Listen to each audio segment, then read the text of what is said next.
What do we do in a fast-spinning, hyper-connected, technology-driven, industrialized world? Watching our reliance on technology grow and feeling more disconnected from nature and authentic experiences. These days, we're bombarded with digital distractions, constantly scrolling, liking, commenting, and yet feeling more isolated than ever. Social media was supposed to connect us, but it fueled anxiety, loneliness, and addiction instead. So what do we do in a society driven by efficiency and profit, where people become cogs in a machine, creativity gets stripped away, and we're left feeling unfulfilled and detached from reality? Well, it's obvious. We blow it up. At least that was Ted Kaczynski's mindset. You probably know him as the Unabomber. His violent actions were condemned for a good reason, but his manifesto, Industrial Society and Its Future, isn't just a crazy rant. He actually taps into some relevant concerns about technology, freedom, and control that feel even more pressing today than they did back in the 90s. So in this video, we're going to be diving into Kaczynski's ideas, and we're going to see how they relate to things like surveillance, social media manipulation, and the growing feeling of isolation that many of us feel today in this tech-driven world. Before he became the infamous Unabomber, Theodore Kaczynski led a life marked by academic brilliance. He was not just some crazy person. As a matter of fact, born in 1942 in Chicago, he was pretty much a child prodigy, excelling at math and eventually attending Harvard when he was only 16 years old. While he was there, Kaczynski took part in a controversial experiment run by psychologist Henry Murray. He and other students were asked to write about their deepest values and beliefs. But instead, these essays were secretly used against them in an intense interrogation where Murray and his team mocked and ridiculed them,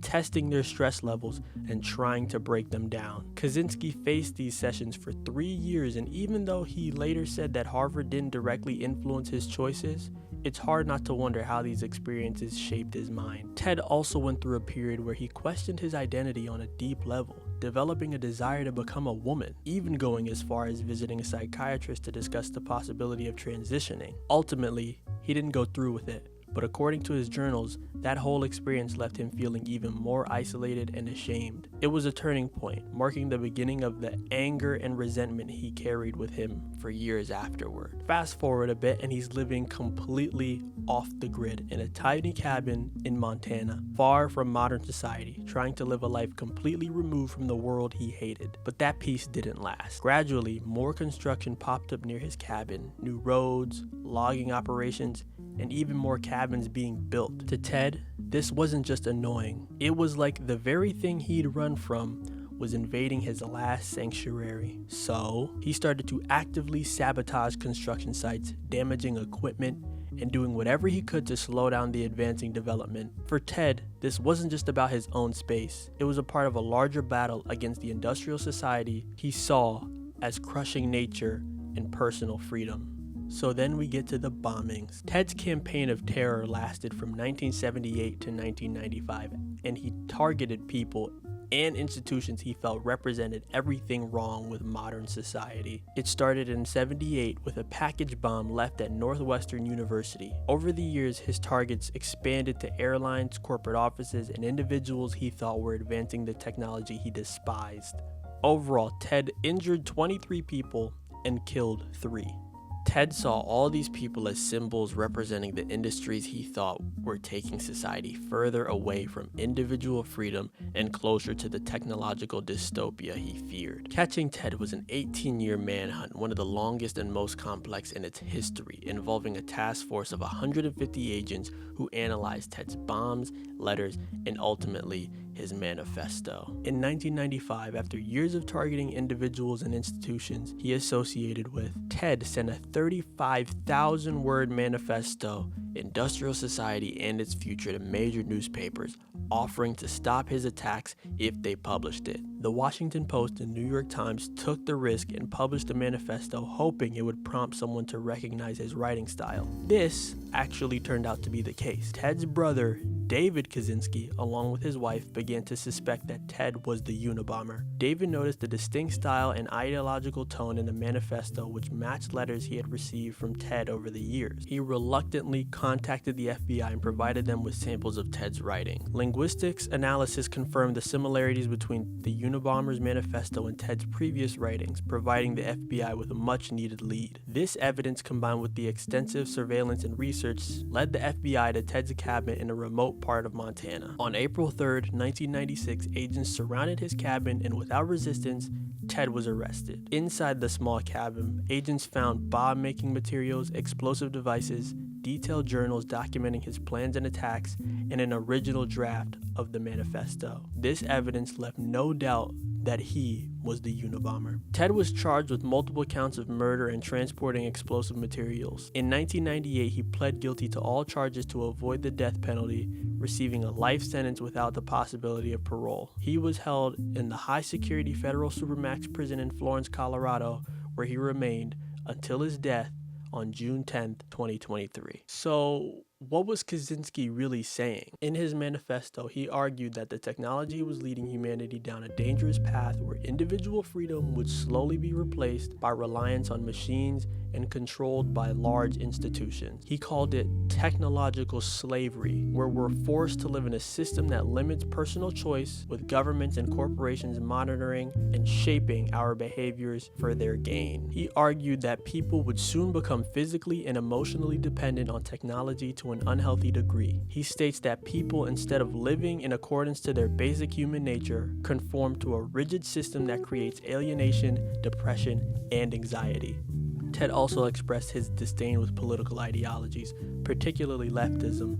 These are the people Ted believes have been victim to over-socialization and conforming excessively to the rules and values of the technological system. He argued that leftists are excessively concerned with collective societal power structures and social justice issues, which in his view distracted them from the real issue. He goes on to explain that leftism attempts to improve society are ultimately misguided because they fail to address the deeper issue of technology's control over human life, saying, quote, "Leftists are antagonistic to the concept of competition because deep inside they feel like losers." He was also very critical of the right wing as well, stating that the right might support certain traditional values, but Ted felt their acceptance or even celebration of technological growth undermined these values by contributing to a system that he saw as stripping away individual autonomy and destroying nature. Toward the manifesto's conclusion, Ted urged for a revolution against technology. He argued that society must dismantle the industrial system, which he views as inherently oppressive. He argued that dismantling the system would require a change in people's values and priorities,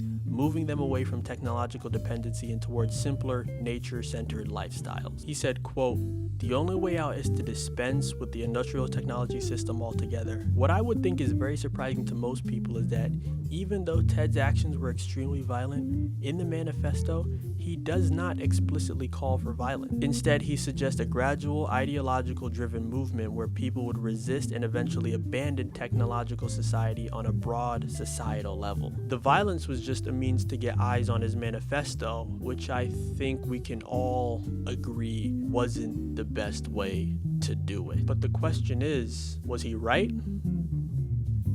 Well, sort of. In our present-day society, it is very much evident that mass surveillance, tech companies, and governments track almost everything we do. From our search history to our social media posts, our data is bought and sold without us fully realizing it. Social media, which was supposed to connect us, is constantly manipulated to keep us hooked using algorithms that fuel outrage or addiction, trapping us in echo chambers that are hard to escape.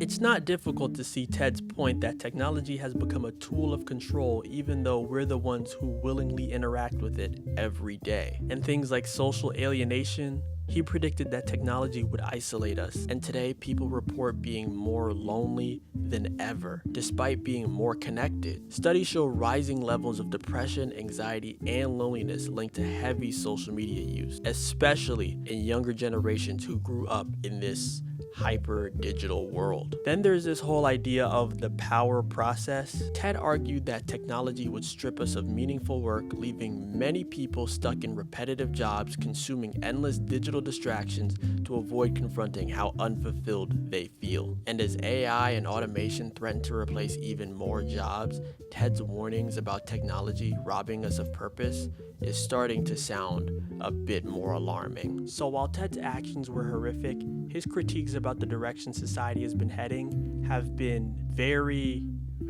accurate. He saw how technology could shape and control us long before we were being tracked on our smartphones or letting algorithms decide what kind of content we see. And while he's condemned for his actions, the thoughts that he left behind serve as a reminder to question the world that we're building and ask ourselves if all this progress is actually leading us somewhere better.